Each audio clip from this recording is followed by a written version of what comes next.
Bonjour à tous, je suis Gilles Mansillon, je venais vous saluer aujourd'hui.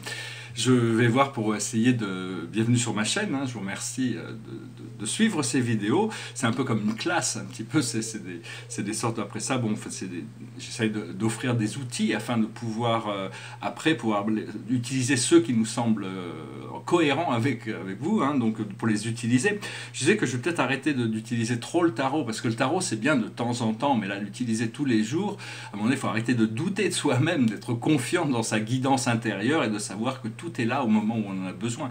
De temps en temps, on peut demander à l'oracle ou faire le I Ching. Mais bon, je vais quand même tirer quelques cartes avec ces cartes qui nous connectent avec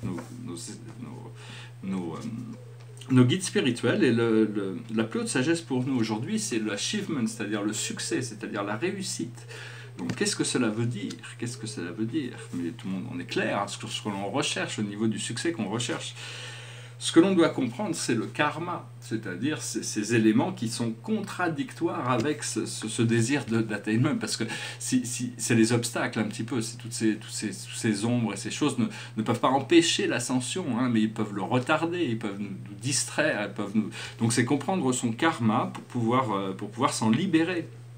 Ce que l'on doit faire, c'est la naissance, c'est renaître à un nouvel état. C'est vraiment un nouvel état, il y a une nouvelle lune avec une éclipse en lion, donc c'est vraiment ce pouvoir de la lumière et de l'amour, hein. Le lion, c'est vraiment celui qui brille, c'est le cœur, hein. Donc, et le message général pour nous, c'est le lâcher prise, ça s'appelle surrender. C'est lâcher prise sur toutes ces choses du passé, lâcher prise sur toutes ces choses du futur.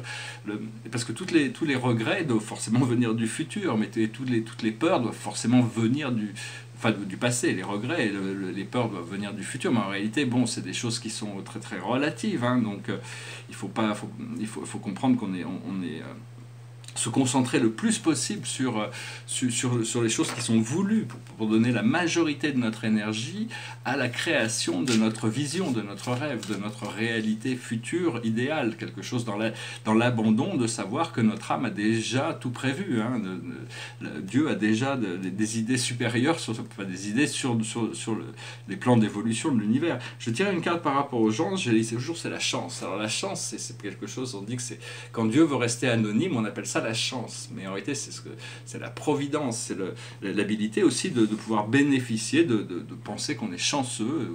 Bon, il y a toutes sortes de manières où on peut se trouver chanceux, mais ça nous permet d'arriver dans la gratitude, hein, de toute manière, et donc accepter la chance. La chance, c'est quelque chose qui est inattendu dans un sens, on est prêt pour tout, mais on ne peut pas s'attendre à l'inattendu, mais il faut quand même être prêt pour le recevoir, hein. Et le message général de la cache pour nous, c'est la vie communautaire. Alors la vie communautaire, c'est-à-dire c'est une vie où tout le monde a sa place, où tout le monde est dans sa fonction, où tout le monde est éventuellement, il va falloir créer une vie communautaire sur Terre. C'est le principe on va changer de paradigme sur l'accumulation de choses matérielles pour arriver sur la qualité de la vie, parce qu'on a tendance à se laisser, l'humain est très facilement influençable, il peut être ébloui par les 7 couleurs, il est rendu sourd par les 7 sons. C'est ce que Lao Tzu nous explique dans le Tao Te Ching, c'est-à-dire que toutes ces choses du monde des formes n'ont des formes que pour la fonction qu'elles ont pour nous, hein. Elles ont des fonctions que pour nous, c'est que nos yeux. En réalité, tout ça, c'est un monde d'énergie qui est en éternelle transformation. Donc, on apprend à se détacher des paramètres du monde matériel pour accéder à cette dimension de lumière. Mais si on est trop attaché au monde matériel, on ne peut pas lâcher prise, on ne peut pas accéder à ces... Après ça, on peut revenir une fois mais il faut lâcher prise pour aller voir ce qui se passe ailleurs, hein. Donc il faut sur toutes les choses du monde terrestre, il faut obtenir cette confiance, cette sécurité pour pouvoir lâcher prise, aller visiter ces autres dimensions, ces dimensions éternelles. Alors bon, le Soleil et la Lune sont en conjonction, hein, donc il y a Mercure qui rétrograde, hein, devant, qui est aussi en conjonction, et c'est Pallas Athéna qui est aussi là, c'est-à-dire que Mercure va rétrograder et Pallas va passer, donc c'est abandonner, hein, ça va nous aider avec laisser un petit peu tous ces raisonnements linéaires, et Pallas Athéna c'est l'intelligence active, la subtilité de l'intelligence, c'est aussi, il y a des batailles c'est la stratégie pour arriver à la conscience, la manière de faire, c'est la conscience de l'intelligence scientifique, c'est parce que bon, Mars, Arès, c'est une force, Mars, c'est une force très chaotique dans l'esprit guerrier, mais Athéna était une autre force qui était beaucoup plus subtile. Toutes ces énergies de l'astronomie, l'astrologie sont des énergies subtiles. Il faut arriver à comprendre le pouvoir des choses subtiles. Les choses subtiles sont beaucoup plus puissantes que les choses grossières, hein. Donc il faut arriver à se tourner vers ce monde, apprendre à... parce que bon... c'est-à-dire que bon, tout ça c'est connecté à des mythes, hein. Et je voulais aussi parler, bon, parce que bon, il y a Jupiter quand même aussi, qui est quand même le maître du ciel, hein. Et lui, il est en train, il a arrêté de rétrograder, il est en train de passer par le Scorpion, mais c'est pas forcément ce qui est le plus agréable pour Jupiter d'être en Scorpion, mais après il va arriver en Sagittaire, alors bon, ça va être absolument extraordinaire, et donc on va pouvoir... Là actuellement, il y a Saturne qui fait un carré à Chiron, donc ça nous force à revoir le passé, l'intégrer, le guérir, hein, qui est Chiron qui est en bélier, et il y a un autre carré qui se fait à Vénus en balance. Donc Vénus en balance, c'est très bien, mais il faut quand même gérer tout ce karma, c'est ça qui... donc il faut aussi, je voulais dire, il faut faire attention toute l'astrologie, on le connaît parce qu'on a été éduqué à ça, sinon c'est pas en levant vers le ciel qu'on découvre, à moins d'avoir l'œil ouvert à l'esprit, l'œil ouvert pour voir pour ressentir toutes ces énergies subtiles, mais sinon c'est des choses qui s'intègrent à nous progressivement au fur et à mesure qu'on devient confortable de travailler avec. Et il y a beaucoup d'astrologues qui travaillent avec la lune noire, l'Élès, mais c'est un petit peu comme travailler avec Eris, la déesse de la discorde, ou Tisiphone, la vengeance. C'est des archétypes, il ne faut pas s'en mêler. Si elles ont leur rôle, mais tous ces archétypes sombres, il faut les laisser tranquilles. Ils n'ont pas besoin de rentrer dans notre conscience. Et donc, il faut savoir aussi que toute cette astrologie est conditionnée par l'histoire de certaines entités grecques, hein, qui sont des immortels. C'est pas Dieu, hein, mais c'est des immortels. Et donc, il faut savoir, faut pas oublier que Gaïa, la Terre, était la première divinité. C'est elle qui a créé le ciel. Après ça, il y a le temps qui a séparé le ciel et la Terre. Et puis après, il y a eu toute une lutte de pouvoir, hein, parce que bon, ces entités grecques, ils se faisaient appeler des dieux à l'époque, mais ils étaient très humains dans leur relation émotionnelle à la vie, hein. C'était pas du tout... Il faut comprendre que la mythologie a été révélée pour lui donner un sens de compréhension par rapport à l'époque où ça a été créé. L'amour, c'est vraiment c'est essentiellement ce que l'on recherche, c'est l'amour, hein, et c'est dans l'amour, c'est Eros, hein, mais Eros, c'est vraiment, il était dans l'œuf originel avec la nuit et la terre quand tout a été créé, il était déjà là, hein, dans l'astrologie, c'est la planète Amora. C'est un cœur avec une ligne au milieu, deux parties du cœur qui est rassemblée, hein. Parce que bon, il y a certaines controverses sur la naissance d'Aphrodite. Chez Homère, elle est née de la castration du ciel par Cronos. C'est une goutte de sperme qui est arrivée, et c'est l'écume et l'océan, c'est la version poétique que Botticelli a rendue sacrée, immortalisée, disons. Mais il y a aussi la version d'Hésiode. Aphrodite est la fille de Zeus et d'Héra, parce que si c'était pas la fille de Zeus et d'Héra, il aurait peut-être quand même essayé de la séduire, hein. Donc il y a quand même Hésiode a quand même été quand même apporté pour venir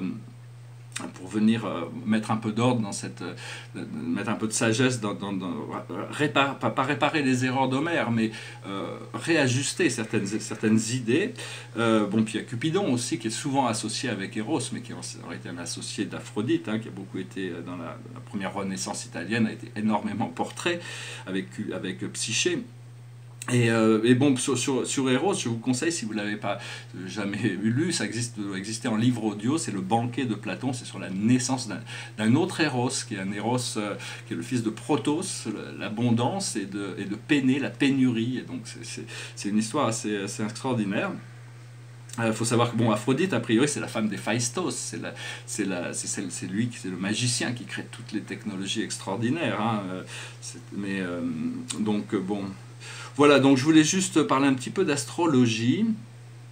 Bon, je parlais un peu plus, après je voulais parler de technologie, mais bon, c'est un peu compliqué, je vais rester sur l'astrologie. J'espère que vous profiterez de cette éclipse. Là, il y a vraiment le portail du lion qui est ouvert, et donc il y a toutes sortes de vérités, de créativité, l'habilité de... Je parlais aussi par rapport aux arts, c'est que bon, il y a tout le côté créatif, mais il y a le côté appréciation. On n'a pas besoin de créer des symphonies pour les apprécier, on peut écouter un morceau de musique qui nous rend très heureux. Donc c'est utiliser les arts. Quand je parlais d'utiliser les arts, c'est important ça nous enrichit, les arts sont faits pour nous enrichir. Derrière moi, c'est un tableau un peu bizarre, je l'ai fait, ça fait très longtemps que je ne l'ai pas touché, 2007. Au départ, c'était juste un fond, c'était un fond pour créer quelque chose d'autre, et j'ai jamais osé le toucher. C'est un peu bizarre, comme j'ai jamais osé repartir dedans, alors que bon, je pourrais très bien créer un système solaire, ou quelque chose par-dessus, mais... Donc c'est un peu un tableau anachronique, parce qu'il a, on dirait une sorte enfin, c'est une sorte un peu dans le style expressionniste américain, mais bon, c'est pas vraiment ma file d'expression. Donc, mais enfin, bon, je verrai avec le temps ce qui se passe. C'est un tableau qui est assez décoratif, qui est assez dynamique malgré tout. Je vais finir avec une chanson, c'est une super belle chanson, c'est un hommage, on parlait de bateau hier, aujourd'hui on va parler de port. Dans le port d'Amsterdam, il y a des marins qui chantent les rêves qui les hantent au large d'Amsterdam. Dans le port d'Amsterdam, il y a des marins qui dorment comme des oriflammes le long des berges mornes. Dans le port d'Amsterdam, il y a des marins qui meurent, pleins de bière et de drames, aux premières lueurs.